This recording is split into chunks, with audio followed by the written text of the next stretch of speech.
Hello friends, मी भाग्यश्री आणि भाग्यश्री किचनमध्ये आपल्या सर्वांच्या मनापासून स्वागत आहे। तर आज पुन्हा एकदा मी उपवासाची भन्नाट अशी रेसिपी घेऊन आलेली आहे। तर आजच्या रेसिपीमध्ये हे उपवासाचे कटलेट कसे बनवायचे हे आपण पाहणार आहोत। खूप सोपी पद्धत आहे आणि अगदी झटपट, पोट भरेल पण मन भरणार नाही अशी ही रेसिपी आहे। चला तर मग जास्त वेळ न करता आपण रेसिपीला सुरुवात करूयात। तर इथे मी 1 वाटी साबुदाणा रात्रभर भिजत ठेवला होता। तर 3 ते 4 तास भिजत ठेवला तरी चालेल। आणि 1 वाटी साबुदाण्यासाठी इथे मी एक मीडियम साईजचा आलू वरची साल काढून किसून घेतलेला आहे बारीक किसणीने। त्याच्यानंतर अर्धी वाटी इथे मी शेंगदाण्याचं बारीक कूट घेतलेला आहे आणि साधारण 2 ते 3 मिरच्या मी बारीक कट करून घेतलेल्या आहेत। चवीनुसार मीठ। आता हे सर्व जिन्नस आपल्याला व्यवस्थित मिक्स करायचे आहेत। तर हाताच्या मदतीने आपल्याला व्यवस्थित मिक्स करायचे आहेत।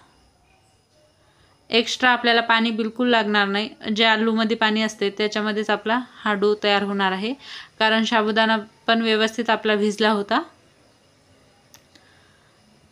तर अशा पद्धतीने चोळून याचा आपल्याला डो तयार करून घ्यायचा आहे। जर लागत असेल तर थोडं फार पाणी घेतलं तरी चालेल। तर इथे मिश्रण आपलं कटलेट बनवण्यासाठी तयार आहे। तर तुम्ही हातावर थोडासा पेढा बनवून हवे त्या शेपमध्ये हे कटलेट बनवू शकता। तर इथे मी उभ्या शेपमध्ये बनवलेला आहे, गोल बनवलं तरी चालेल। तर सर्व कटलेट मी याच पद्धतीने बनवून घेणार आहे। तर इथे मी साधं मीठ वापरलं होतं। साध्या मिठाच्या ऐवजी तुम्ही शेंगदाणा नमक वापरलं तरी चालेल। तर मी पूर्ण कटलेट बनवून घेतलेले आहेत आणि साईडला तेल सुद्धा गरम करण्यासाठी ठेवलं होतं। या तेलामध्ये आपल्याला हे कटलेट सोडून द्यायचे आहेत।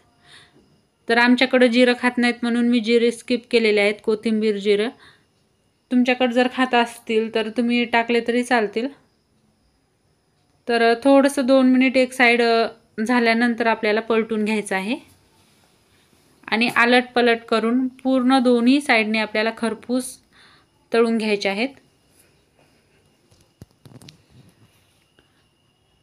जेवढे छान आपले कमी गॅसवर तळतील तेवढेच कटलेट खायला टेस्टी लागतात।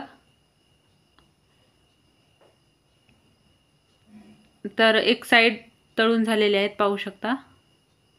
व्यवस्थित आलट पलट करून दोन्ही साइडने आपल्याला तळून घ्यायचे आहेत आणि लालसर झाल्यानंतर आपण हे तेलातून काढून घेणार आहोत। तर मी पूर्ण कटलेट काढून घेते, पाहू शकता। बघताच तोंडाला पाणी सुटेल असे आपले हे कटलेट तयार झालेले आहेत आणि राहिलेले सुद्धा मी याच पद्धतीने तळून घेणार आहे।